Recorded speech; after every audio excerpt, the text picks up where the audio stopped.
ইংল্যান্ডের কাছে আর্জেন্টিনা পাত্তাই পাবে না। সেমিফাইনালে তারা স্রেফ উড়ে যাবে। লিওনেল মেসির বিশ্বকাপ ধরে রাখার মিশনটা এইখানটাতেই থেমে যাবে। সেমিফাইনাল সামনে রেখে এরকম একটা আলোচনা আমি কিছু কিছু জায়গায় দেখলাম। ট্যাকটিক্যাল পয়েন্ট অফ ভিউ থেকে আর্জেন্টিনার যে কোনো চান্স নাই সেটাই বলার চেষ্টা হয়েছে, সেটাই লেখার চেষ্টা হয়েছে। আমার কাছে এটা একটু আসলে সারপ্রাইজিং লেগেছে এবং আমি আসলে এটা নিয়ে খুবই বিভ্রান্ত। এইটা আসলে কিভাবে বলা যেতে পারে? আমার তো বরং মনে হয় যে আর্জেন্টিনা ইংল্যান্ড এই সেমিফাইনালের ম্যাচটাতে কিছুটা হলেও এগিয়ে থাকবে আর্জেন্টিনা। সেই কিছুটা বলতে ধরেন 55-45-এও আমি আর্জেন্টিনাকে এগিয়ে রাখছি। আমি বলছি না যে আর্জেন্টিনা এই ম্যাচটা জিতবে, সহজেই জিতবে। আবার ধরেন সাপোর্টারদের যে একটা আকাঙ্ক্ষার জায়গা রয়েছে যে না, আগের ম্যাচগুলো নকআউট পর্বে খুব কঠিন করে আর্জেন্টিনা জিতেছে। আর যেহেতু সেমিফাইনালে বিশ্বকাপে আর্জেন্টিনা কখনো হারেনি এবং আর্জেন্টিনার এই গেমটা এখনো বাকি রয়েছে। এখন পর্যন্ত সামর্থ্যের 80% দিয়ে খেলেছে। ফলে সেমিফাইনাল ফাইনালে ওই আর্জেন্টিনাকে দেখা যাবে। সমর্থকদের চাওয়ার জায়গাটা ওইরকম হতে পারে। কিন্তু আমার কাছে মনে হয় যে এটা আসলে খুবই টাফ একটা ম্যাচ হবে।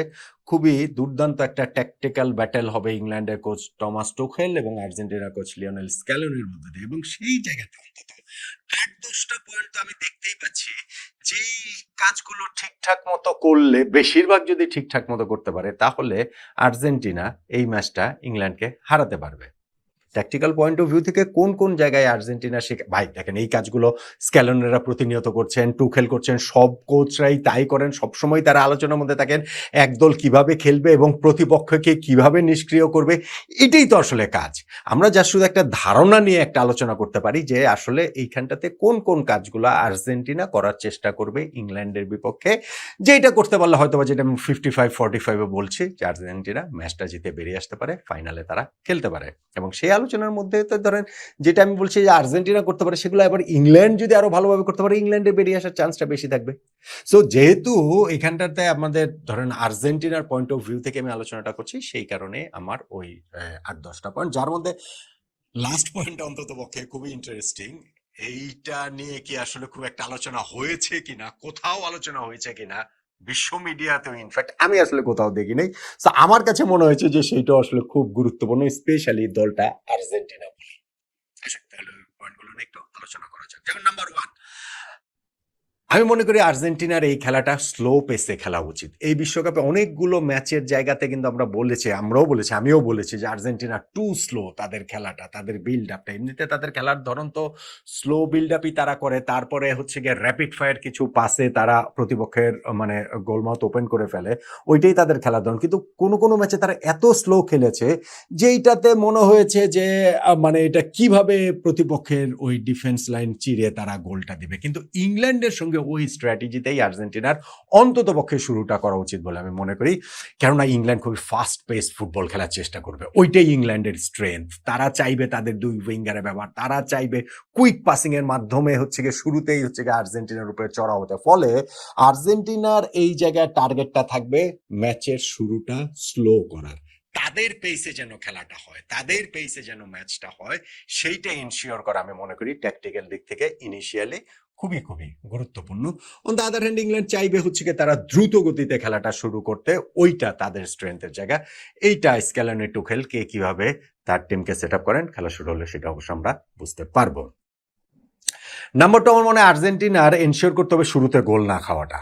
ওই যে আমি বলছিলাম ইংল্যান্ড খুবই ফাস্ট পেস শুরু করবে, করার কথা, এবং সেই ক্ষেত্রে তারা শুরুতে গোল আদায় করে নিতে চাইবে।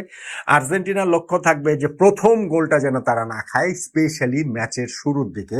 সেইটা যদি হয় তখন ইংল্যান্ড হচ্ছে ওই ব্লাডটা স্মেল করে তারা আরো ঝাঁপিয়ে পড়তে পারে আর্জেন্টিনার উপর। এবং আর্জেন্টিনার ডিফেন্স আমরা নানান সময় দেখেছি যে প্রেশারের মধ্যে তাদের সক্ষমতা কতটা একটা কোয়েশ্চেন মার্ক থাকেই। গতবার বিশ্বকাপ জিতেছে, তাও অন্তত 3টা ম্যাচ এরকম কোয়েশ্চেন মার্ক ছিল। এই ওয়ার্ল্ড কাপ ও নকআউট পর্বের ম্যাচে আমরা দেখেছি। ফলে ইনিশিয়াল গোলটা না খাওয়াটা আর্জেন্টিনার জন্য গুরুত্বপূর্ণ বলে আমি মনে করি। নাম্বার 3, যদি তারা গোল খেয়েও যায় তাহলেও প্রতিপক্ষকে লো ব্লকে নিয়ে যাওয়াটা, এইটা আর্জেন্টিনার একটা স্ট্র্যাটেজিক পয়েন্ট অফ ভিউ থেকে খুব গুরুত্বপূর্ণ বলে মনে হতে পারে।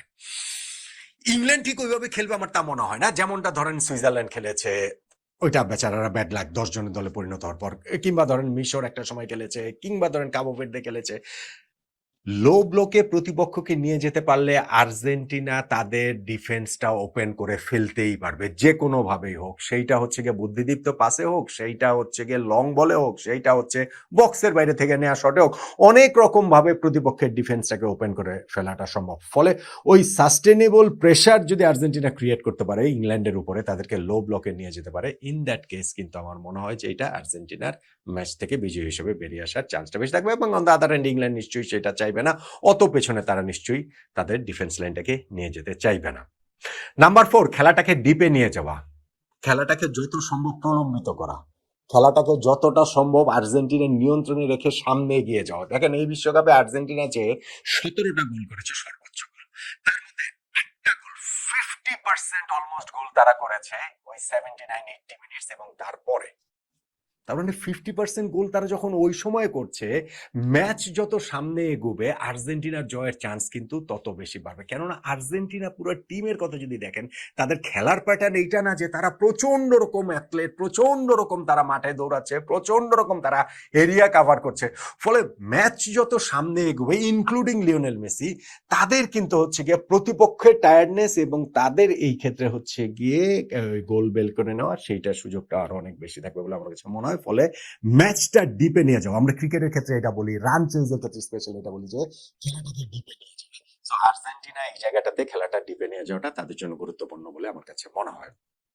Number 5, technical point of view থেকে ইংল্যান্ডের উইংকে সামলানো, স্পেশালি হচ্ছে গিয়ে লেফট উইং, স্পেশালি আর্জেন্টিনার যে রাইট সাইড, যেটা নাহুয়েল মলিনা এবং গনজালো মন্টিয়েলের ক্লিয়ার উইকনেস দেখা যাচ্ছে, এবং সেই সাইড দিয়ে অ্যান্টনি গর্ডন বা মার্কাস রাশফোর্ড যেই খেলুন, স্টার্ট করুন, পরবর্তীতে যিনিই নামুন না কেন, তিনি কিন্তু ডেঞ্জারাস হয়ে উঠতে পারেন। ইনফ্যাক্ট রাইট সাইডের কথাও যদি আপনি বলেন, সেটা বুকায়ো সাকা বা মাডুয়েকে, এইটাকে আর্জেন্টিনা কিভাবে ডিল করে, তাদের কোচ কিভাবে হচ্ছে গিয়ে এটা ট্যাকটিক্যাল সেট আপটা করে গুরুত্বপূর্ণ। আমার কাছে মনে হয় তাদের মিডফিল্ডারদের এইখানটাতে উইং ব্যাকদের সাহায্য করার জন্য আরো একটু কার্যকর হতে হবে। সেটা রদ্রিগো ডিপলের, স্পেশালি এই ওয়ার্ল্ড কাপে তার ওই লেগসটা এখনো দেখা যাচ্ছে না, ওই জায়গাটাতে তার রোলটা আমি মনে করি গুরুত্বপূর্ণ রাইট সাইডের ক্ষেত্রে যদি আমি বলি। সো এইটা কিভাবে কি করবে দেখার জন্য ইন্টারেস্টিং হবে। নাম্বার 6, আরেকটা জায়গা, সেটা হচ্ছে কি যে ইংল্যান্ডের যে হ্যারি কেইন, তাকে কিভাবে মোকাবেলা করবে আর্জেন্টিনার সেন্ট্রাল ডিফেন্সের যে পেয়ার লিসান্দ্রো মার্টিনেজ এবং ক্রিশ্চিয়ান রোমেরো। হ্যারি কেইন কিন্তু খুবই মোবাইল একজন ফরওয়ার্ড, নাম্বার 9। তিনি যে বক্সের মধ্যে শুধুমাত্র দাঁড়িয়ে থাকেন বিষয়টা সেইটা না, তিনি সারাক্ষণই হচ্ছে গিয়ে মানে ওই বক্সের আশেপাশে অনেক সময় পিছিয়ে আসেন। তিনি কি ডিফেন্ডারকে টেনে নিয়ে আসবেন, সেন্টার ডিফেন্ডারকে একজনকে, সেই ক্ষেত্রে কি স্পেস ক্রিয়েট হবে কিনা। ফলে ওই হ্যারি কেইনকে ডিল করা আর্জেন্টিনার এই সেন্ট্রাল ডিফেন্সিভ প্লেয়ারের, সেইটা আমি মনে করি হচ্ছে গিয়ে খুবই গুরুত্বপূর্ণ। এইটা তারা কিভাবে করতে পারে তার উপরেও নির্ভর করছে এই ম্যাচের আউটকামের অনেকটা অংশ জুড়ে। নাম্বার 7, আমার কাছে মনে হয় যে আর্জেন্টিনা যে তারা এই যে মিডফিল্ডটা নিয়ে খেলবে, তারা তো ওই যে মিডফিল্ড, মিডল অফ দ্য পার্কটা তারা কনজাস্টেড রাখতে চায়, তারা ওই জায়গাটাতে হচ্ছে গিয়ে তাদের ওই যেই ফিজিক্যালিটিটা ইংল্যান্ড প্রয়োগ করতে চাইবে, ওইখান থেকে টাইট স্পেসে তাদের মিডফিল্ডাররা কিভাবে বেরিয়ে আসেন, ফিজিক্যালিটির জবাবটা তারা কিভাবে দেন, এইটা আমার কাছে মনে হয় যে খুব ইম্পর্টেন্ট এবং খুব গুরুত্বপূর্ণ আর্জেন্টিনা এই জায়গাটাতে কিভাবে রিয়্যাক্ট করে। নাম্বার 8, আমার কাছে মনে হয় যে হুলিয়ান আলভারেজকে অনেক বেশি ইনভলভ আর্জেন্টিনার করার কথা, আর তাদের কোচের ট্যাকটিক্যাল সেট আপে সেটা থাকার কথা, মেসি এবং আলভারেজের অনেক কাছাকাছি থাকার কথা, এবং সেইখানে গিয়ে অন্তত আরেকজনের মিডফিল্ডারে তাদের সঙ্গে অ্যাড করার কথা। এই ট্রায়াঙ্গলটা হওয়াটা উচিত, মেসির সঙ্গে 1-to-1 হওয়া উচিত।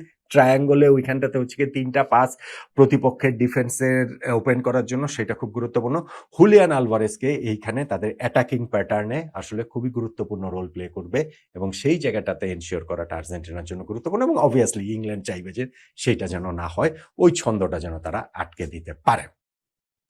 নাম্বার 8 না 9, কতগুলো বললাম, অনেকগুলো পয়েন্টে তো বললাম। লিওনেল মেসি, মেসির ম্যাজিকটার উপরে আর্জেন্টিনা নির্ভর করছে, এবং আর্জেন্টিনার ধরনের অ্যাটাকিং থার্ডের সবকিছুই মেসির উপরে নির্ভর করছে।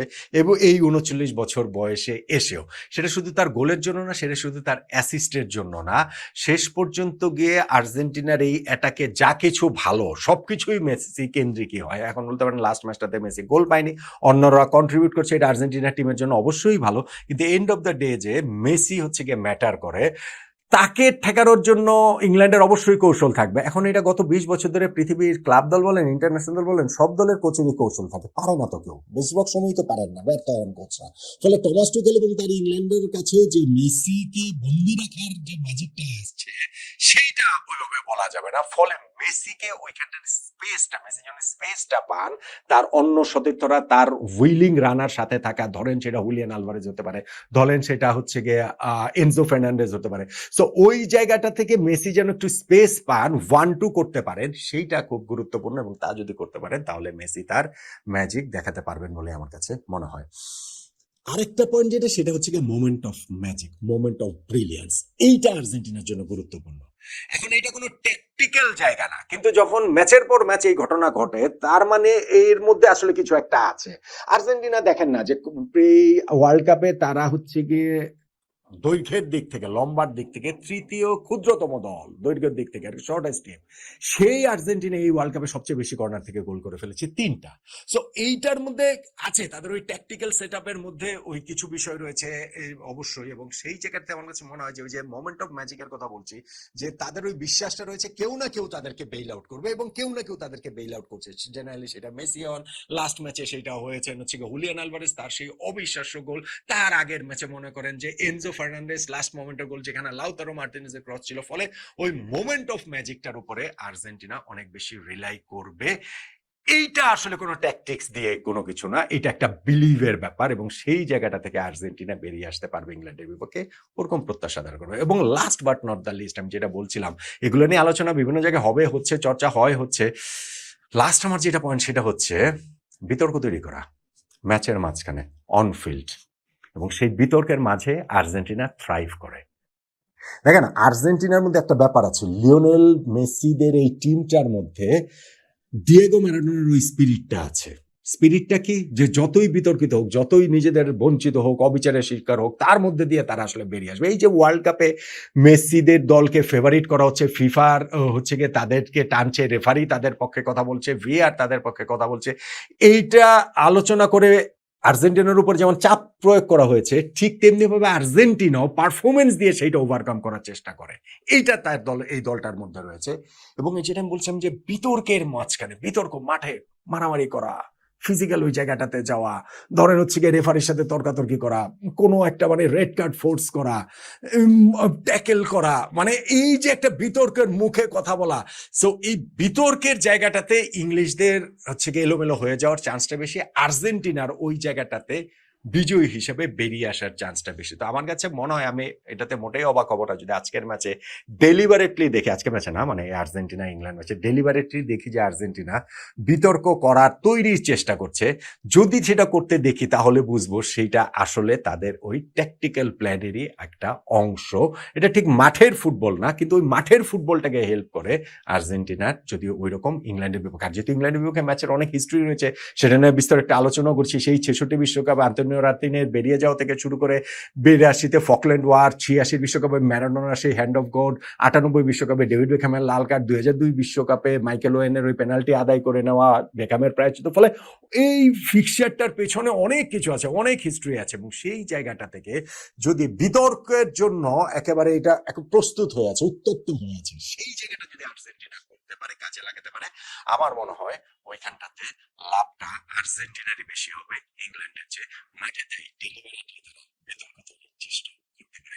এই যে একটা দুটা টেকনিক্যাল জায়গা বললাম, এই যে আলোচনাগুলো জায়গাগুলো বললাম, এগুলা আসলে ধরেন টমাস টুখেলও এটা কিভাবে করা যায় তাদের পয়েন্ট অফ ভিউ থেকে সেই চেষ্টা করবে, লিওনেল স্কেলনি সেটা চেষ্টা করবে। আমি আলোচনাটা করলাম যে দর্শক হিসেবে আমাদের খেলাটা দেখতে, খেলাটার ওই জায়গাটা থেকে রস আস্বাদন করতে আর কি, আমাদের জন্য যেন একটুখানি সুবিধা হয়। এই ট্যাকটিক্যাল জায়গাগুলোতে যদি আর্জেন্টিনা ওয়ার্কআউট করে, তাহলে ইংল্যান্ডের বিপক্ষে ম্যাচটাকে আর্জেন্টিনা বিজয়ী হিসেবে বেরিয়ে আসবে বলে আপনারও মনে হয় না? এবং আমি যেই পার্সেন্টেজে আর্জেন্টিনাকে এগিয়ে রাখছি, 55-45, আপনিও কি তাই বলবেন, নাকি আপনার পার্সেন্টেজ আরো কম বেশি?